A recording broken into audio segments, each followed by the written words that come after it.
Bapak Ibu sekalian, tanpa memperpanjang waktu, kita ikuti pemaparan terakhir dari Bapak Kadif Keimigrasian kepada Pak Yayan. Kami silakan Bapak, mungkin lebih ikan gabus lebih cepat lebih bagus supaya ada waktu lebih banyak lagi untuk tanya jawab. Terima kasih, monggo Bapak.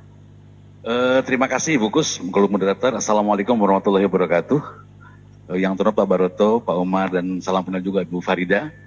Saya Yayan Iner dari Divisi Imigrasi. Barangkali saya tidak terlalu banyak, karena memang sebetulnya kita ingin ada sebuah dialog. Dan saya sebetulnya dalam posisi tidak untuk memberikan satu pengajaran, tapi saya ingin kita sharing bersama bagaimana sebetulnya kita melihat undang-undang ini dari perspektif keimigrasian. Lanjut. Bapak Ibu sekalian, sebetulnya saya tidak ingin membicarakan lagi. Sebetulnya ada beberapa hal yang memang tadi dikatakan oleh Pak Baroto udah panjang begitu lebar. Bagaimana undang-undang ini sebetulnya sudah sangat revolusioner, dan kemudian saya melihat dari perspektif keimigrasian, dari sisi yang memang lebih mengerucut lagi sebetulnya apa sebetulnya peran imigrasi ketika kita berbicara masalah Undang-Undang nomor 12 tahun 2006. Ini saya berangkat dari definisi dulu bahwa sebetulnya imigrasi adalah hal lalu lintas orang yang masuk atau keluar dari Indonesia, serta pengawasannya dalam rangka menjaga tenaga kerja. Jadi pada prinsipnya imigrasi adalah mengatur tentang masa keluar ini. Ini sebetulnya yang menjadi happy. Jadi sebetulnya ketika orang asing, orang Indonesia itu imigrasi punya kewenangan untuk itu. Lanjut. Bapak Ibu sekalian, ini sebetulnya kebijakan terkait juga ada hubungannya dengan undang-undang tentang kewarganegaraan.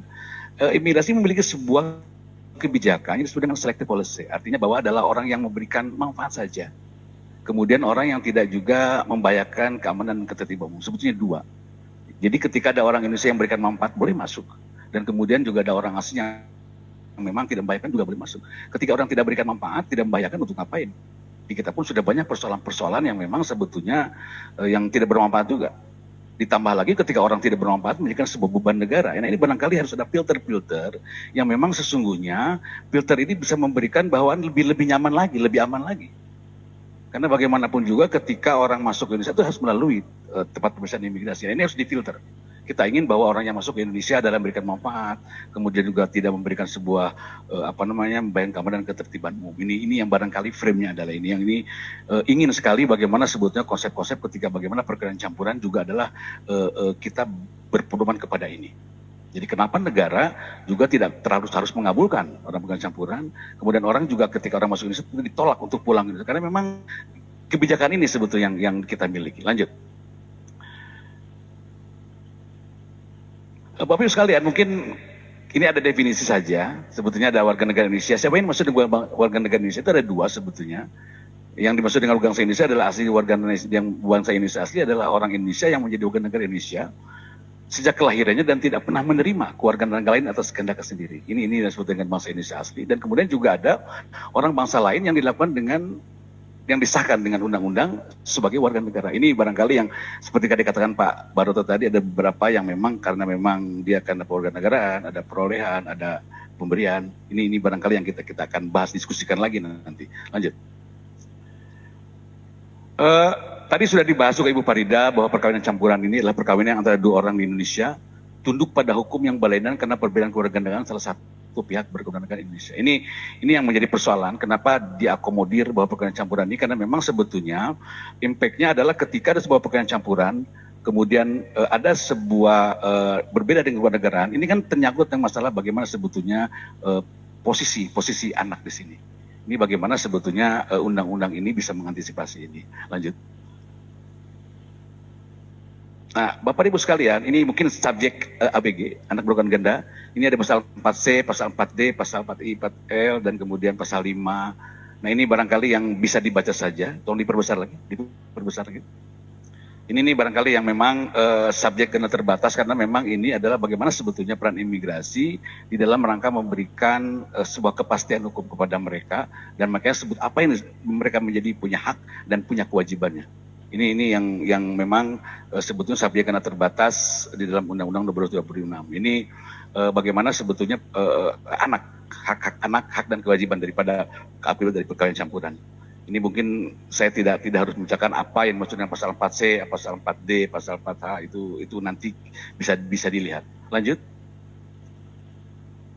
Nah ini mungkin tadi sudah dibahas juga oleh Pak Baroto terkait dengan masalah bagaimana subjek pasal 4 huruf C DHL lahir sebelum 1 Agustus 2006, ini kaitannya dengan pasal 41, terus kemudian lahir setelah 1 Agustus.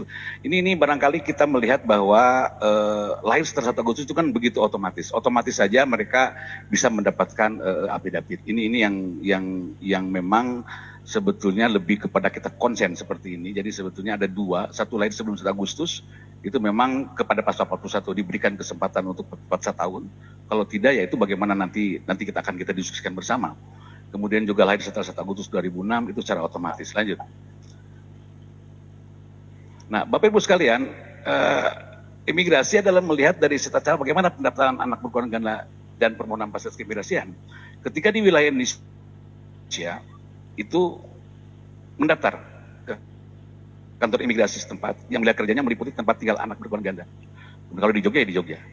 Kemudian di luar wilayah Indonesia, kepala perwakilan atau pejabat imigrasi yang ditunjuk oleh menteri. Ketika di luar negeri, silakan saja untuk bisa melakukan pendaftaran ke perwakilan kita yang ada di luar negeri. Nah ini dibuat fasilitas keimigrasian yang berbentuk kartu.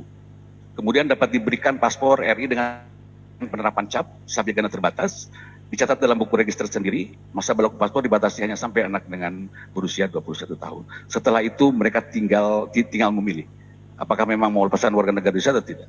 Karena memang paspor itu adalah menunjukkan bahwa yang bersangkutan adalah menunjukkan sebagai di mana dia sebagai warga negara. Lanjut. Nah, ini anak berkeluarga. Mungkin saya akan lebih membatasi kepada bagaimana sebetulnya undang-undang ini dilihat dari perspektif keimigrasian. Apa yang masuk dengan anak warga negara dan apa hak dan kewajibannya. Tentunya ketika anak warga negara terbatas itu adalah memiliki hak, juga dia dibekali, diharuskan dengan kewajiban-kewajiban yang harus dia miliki. Lanjut. Lanjut. Terus lanjut. Nah ini Bapak Ibu sekalian. Setiap anak warga negara yang memiliki paspor kebangsaan asing dapat diberikan fasilitas keimigrasian berdasarkan permohonan berupa pembebasan dari kewajiban memiliki visa, pembebasan dari kewajiban memiliki izin keimigrasian dan izin masuk kembali, pemberian tanda masuk atau tanda keluar yang diperlakukan sebagaimana layaknya warga negara Indonesia, dapat memiliki paspor Republik Indonesia berlaku sampai usia anak tersebut 20 tahun. Artinya bahwa seperti ABG ini sebetulnya layaknya sama dengan seperti warga negara Indonesia. Mereka tidak harus memiliki visa, dan kemudian juga mereka bisa memiliki paspor, kemudian juga mereka pembebasan dari kewajiban memiliki izin keimigrasian, pemberian tanda masuk sama dengan seperti ini sampai dengan usia 21 tahun. Ini barangkali yang memang hak sebagai pegawai WNI. Lanjut. Kemudian bagaimana sebetulnya kewajibannya?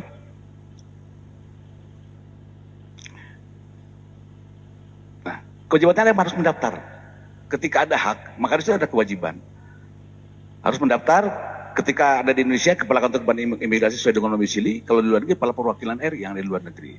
Kemudian persyaratannya adalah mengisi formulir pendaftaran anak berkeluarga negara serta melampirkan dokumen asli dan fotokopi akta kelahiran dan macam-macam. Ada akta perkawinan, buku nikah atau perceraian orang tua dan lain-lain. Ini yang harus dilampirkan. Lanjut.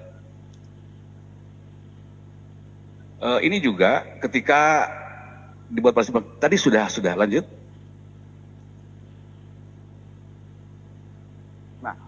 Bapak Ibu sekalian, ini contoh affidavit. Ini contoh affidavit sekarang adalah dalam bentuk kartu. Dulu sebelum berlakunya PP 28, ini ada dua. Yang satu adalah yang memang pakai kartu, dan yang pertama yang kedua adalah pakai kertas seperti biasa. Dan itu juga harganya berbeda. Tetapi sekarang sudah tidak lagi menggunakan yang memang menggunakan seperti biasa kertas biasa affidavit. Sekarang adalah dengan menggunakan kartu elektronik, dan kemudian juga harganya juga berbeda. Jadi tidak lagi semacam ada dua harga yang berbeda, tetapi sekarang di dalam PP yang 28 2019 ini adalah harganya yang sama untuk PNBP-nya. Nah ini barangkali contohnya. Lanjut. Nah ini contoh berita yang bentuk yang lama, yang lembaran yang lama. Ini sudah tidak ada lagi, kemudian sekarang ada bentuk kartu. Next. Nah, kewajiban AB untuk memilih, ada WNI dan WNA, ini lanjut coba.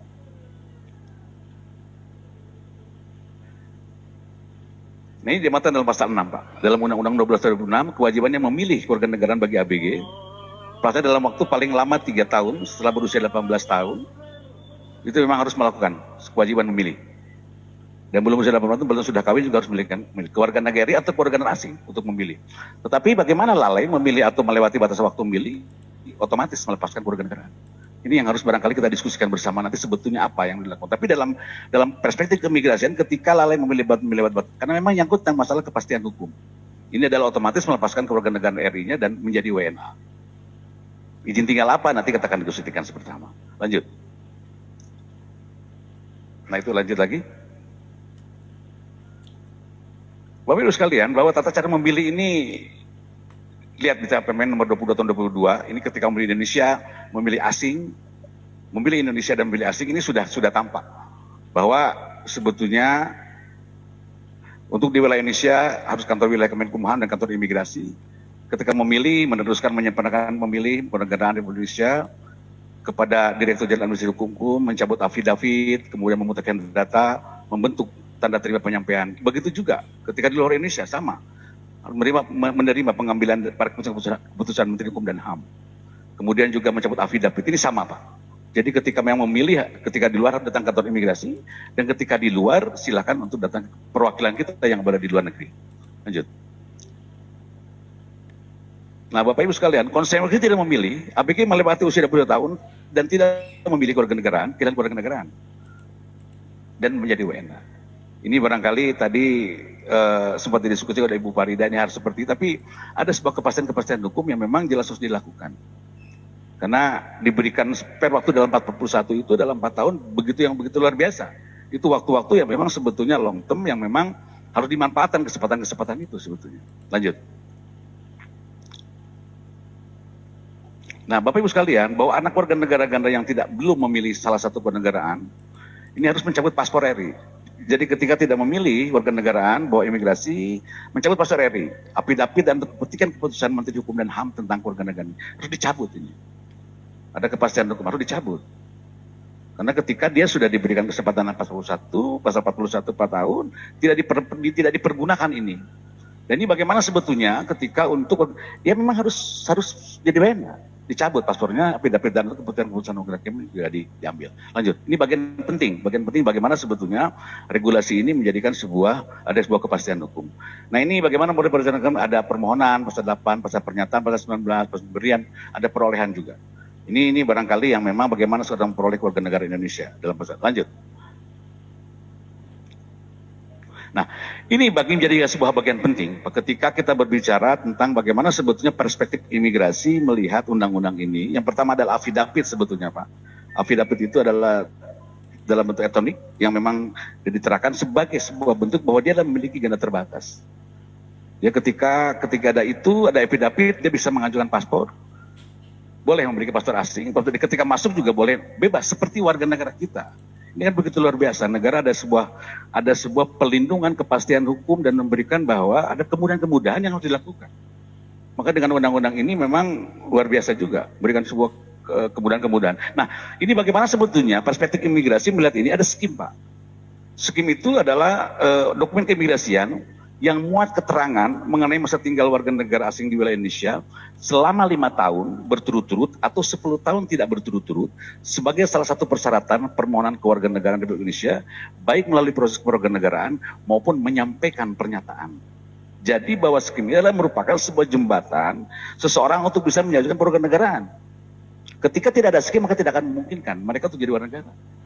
Jadi harus melalui skim ini. Jadi ini sudah bridge sebagai jembatan bagaimana sebetulnya orang untuk bisa menjadi warga Indonesia. Apakah sebetulnya yang apa aja sebetulnya mereka harus tinggal 5 tahun berturut-turut dan 10 tahun tidak berturut-turut. Dan ini bisa untuk jadi perwarganegaraan maupun mereka akan berdasarkan menyampaikan pernyataan karena perkawinan. Warganegaraan perkawinan. Ini sebetulnya 2 dalam pasal 9 dan pasal 11 dalam Undang-Undang 12 2006. Nah ini barangkali yang selain affidavit, imigrasi itu sebetulnya ada affidavit, kemudian ada skim.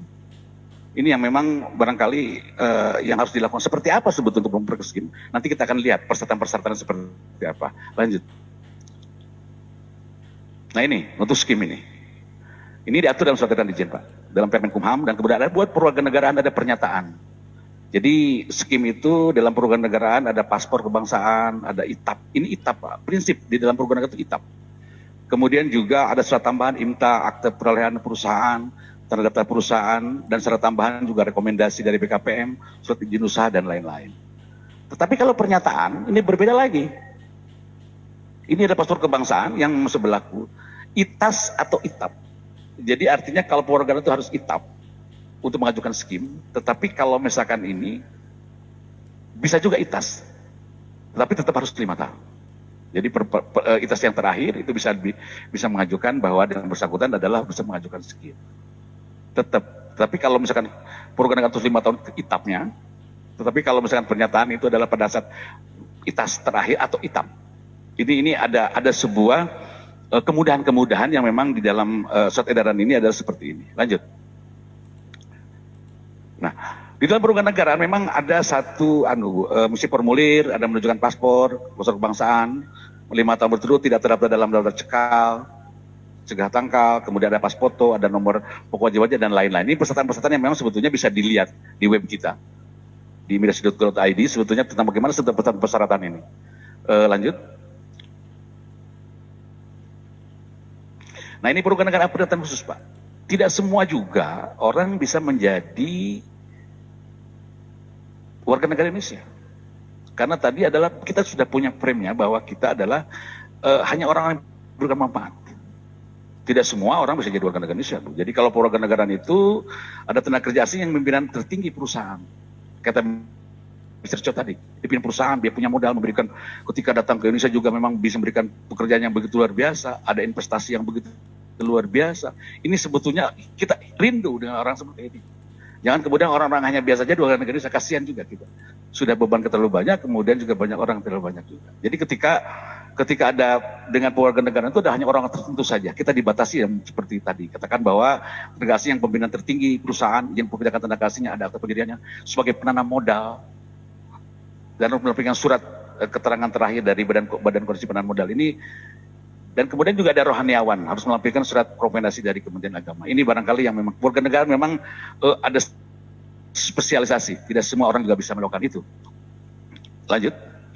Nah, kemudian ada juga menjadikan pernyataan. Pernyataan itu karena tadi dikatakan bahwa ini adalah karena perkawinan. Ini ada kemudahan. Mereka ada ITAS saja sudah ketika kelima itu bisa, tidak harus ke ITAP.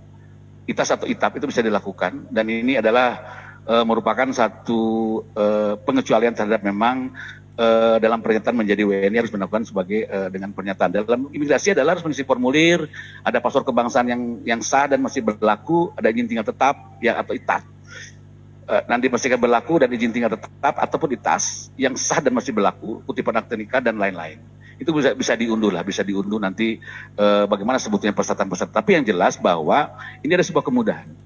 Ketika ada pewarganegaraan, tapi ada pernikahan. Alhamdulillah sekarang sudah ada. Saya lihat di Pepres yang baru terhadap PNBP ini luar biasa juga. Sudah 15 juta. Dulu masih 2.500. Sekarang sudah 15 juta ya. Pewarganegaraan itu 50. Berarti alhamdulillah sih. Jadi sektor negara dari situ itu juga udah mulai naik. Dan memang juga luar biasa, berarti memang tingkat kita sebagai perempuan Indonesia juga lebih luar biasa juga. Jadi memang alhamdulillah ada sebuah peningkatan di dalam rangka untuk bisa meningkatkan dari sektor ini. Karena memang sudah banyak. Ini celah-celah ini yang memang sebetulnya harus didiskusikan kembali. Harus seperti apa. Lanjut. Nah, ini pernyataan menjadi WNI, ada pas foto ini mungkin bisa diunduh saja nanti persyaratan-persyaratan itu. Lanjut. Nah, ini alurnya mungkin Ibu sudah terbiasa karena memang sudah ini sudah tahu bagaimana sebetulnya alur-alurnya seperti itu kan bisa dilihat saja. Tapi yang jelas bahwa alur-alur itu kita bagaimana alur itu adalah alur-alur yang memang kita pangkas birokrasi itu secara elektronik dan kemudian juga dan berikan kemudahan yang memang lebih mudah. Ada sebuah kepastian juga. Dan ini barangkali yang memang zaman kita sudah sangat berubah. Jadi dalam alur permohonan pun untuk skim ini tidak harus sekarang datang. Sekarang kan selalu dengan elektronik. Lanjut. Nah, ini contoh skimnya. Contoh skim mungkin yang dari komunitas percakapan campuran sudah tahu bagaimana sebetulnya bentuk skim. Ini seperti ini. Lanjut. Nah, ini Bapak Ibu sekalian bahwa skim itu gugur. Dapat saja gugur ketika orang sudah punya skim bahwa mengatakan bahwa ketika saya punya skim bahwa saya bisa mengajukan kewarganegaraan. Di dalam undang-undang itu tidak harus mutlak.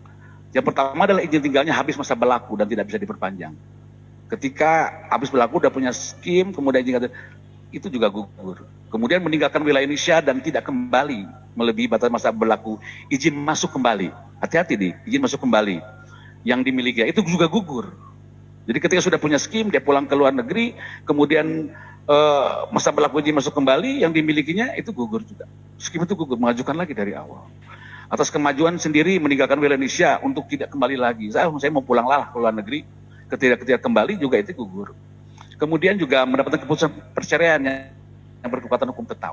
Cerai adalah bisa menemukan bahwa ini juga gugur. Bagi WNA yang sedang menyampaikan pernyataan menjadi WNI, kemudian pada saat cerai itu juga gugur.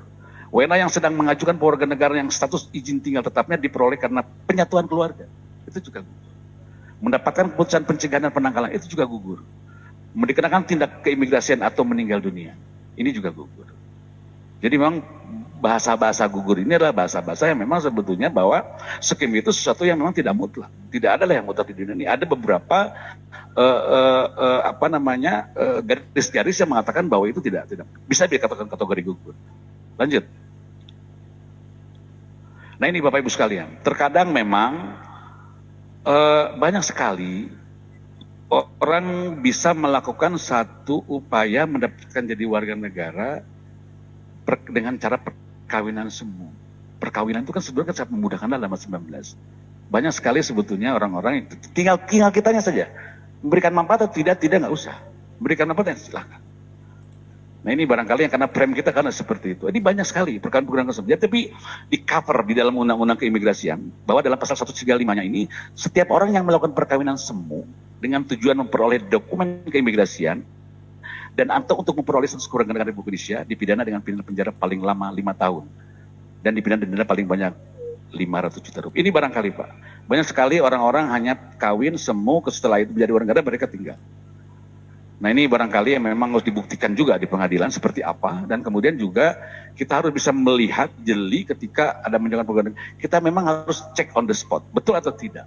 Banyak orang-orang hanya mendapatkan warganegaraan tapi tidak satu rumah dibayar. Itu ini barangkali di cover dalam undang-undang ini. Dalam undang-undang ini barangkali sejujurnya bahwa untuk ke depan tidak lagi lah yang bermain-main dengan ketika orang-orang yang perkawinan semua. Saya ingin bahwa perkawinan campuran itu perkawinan yang sakinah, mawaddah, warohmah, cinta mencintai, sayang menyayangi dalam rangka perbaikan keturunan, perbaikan ke depan secara ekonomi, bagaimana memberikan sebuah manfaat yang besar bagi keluarga dan bagi bangsa dan negara Indonesia ini sebetulnya yang kita inginkan dalam perkawinan semua ini. Jadi bukan hanya perkawinan sesaat, jangan. Kita ingin bahwa mungkin ketika saya punya saudara, ada saudara juga yang menikah dengan orang asing, dan kemudian juga luar biasa ingin bahwa perubahan secara ekonomi juga akan berimbas kepada keluarga-keluarga kita. Nah ini barangkali yang kita inginkan, perbaikan ke depan yang lebih baik. Kemudian juga tidak hanya ada kepentingan secara ekonomis, kepentingan secara politis. Nah ini barangkali di cover dalam undang-undang ini. Alhamdulillah sudah cover. Nah ini juga tadi PNBP barangkali sudah dulu masih ketika apidapit itu ada 2 elektronik, sekarang sudah tidak ada 1. Kemudian juga untuk skim juga sekarang sudah ada perubahan kenaikan dari PNBP sudah 3 juta. Jadi barangkali alhamdulillah dengan skim ini juga peningkatan pendapatan negara sektor di luar sektor pajak ini akan bagaimana meningkatkan ini, bagaimana untuk bisa dari sektor ini juga itu bisa menggeliat bagaimana untuk pendapatan sektor negara dari sektor ini. Lanjut. Terus satu lagi. Nah, Bapak Ibu sekalian, mungkin saya tidak melihat dari sesi data orang asing wilayah Indonesia yang tidak secara Indonesia. Saya melihat dari Jogja saja. Di Jogja apidapit dari 2019 nol, saya lihat. Apidapit kemudian juga dari skim 11 Bu. 2009 ini sebelum pasca Covid-19. Ini sudah ada 2 orang dalam 2019. Tetapi bagaimana pasca Covid? Ini kan begitu luar biasa. Covid ini kan sebenarnya merubah satu tatanan kehidupan. Termasuk salah satunya juga adalah bagaimana sebetulnya pelayanan keimigrasian terkait masalah warga negara asing ini. Ini barangkali saya tidak melihat tapi melihat dari sisi perkawinan campuran dan afidapit dan skim. Ini afidapit ada 6 orang. Ada 2 orang. Dulu skim ada 11, sekarang baru ada 2. Nah ini barangkali memang ada sebuah fluktuasi yang begitu luar biasa, yang mudah-mudahan nanti COVID-19 juga berakhir dan kemudian juga pelayanan kita akan semakin seperti semua secara normal, dan kemudian juga affidavit juga, ada skim juga, mereka juga bisa meningkatkan pendapatan negara dari sektor ini. Ini barangkali yang memang kita perbandingkan 2019 dengan 2020 ada sebuah perubahan-perubahan yang begitu sangat signifikan. Ini dari konteks Jogja saja, ini belum dari seluruh Indonesia, mungkin saya tidak ngambil karena memang kita bicara pada saat di Jogja. Jadi Bapak dan Ibu sekalian, lanjut. Jadi Bapak Ibu sekalian, barangkali itu yang bisa saya sampaikan untuk kesempatan pagi siang ini. Kita ingin sharing bersama, kita ingin diskusi bersama, dan mudah-mudahan kita bisa memberikan solusi seperti apa sebetulnya. Nah ini barangkali kita akan sebuah direkomendasikan ketika membuat sebuah regulasi-regulasi yang baru, ketika Pak Baroto tadi mengatakan mudah-mudahan pada pertemuan ini ada sebuah cecah harapan untuk kita bagaimana masukan ini menjadikan sebuah masukan yang sangat konstruktif ke depan membuat sebuah regulasi. Jadi barangkali itu bisa sampaikan, kami akhiri dengan pantun Pak Baroto. Kalau ada semua di ladang, bolehlah kita menumpang mandi. Kalau seandainya paparan saya kurang berkenan, saya mohon dibukakan pintu maaf kembali. Billahi taufiq hidayah. Wassalamualaikum warahmatullahi wabarakatuh. Terima kasih Pak Yayan, Kepala Divisi Keimigrasian di Kanwil Jogja, sudah menyampaikan pemaparan tentang pemahaman kewarganegaraan Republik Indonesia dalam pers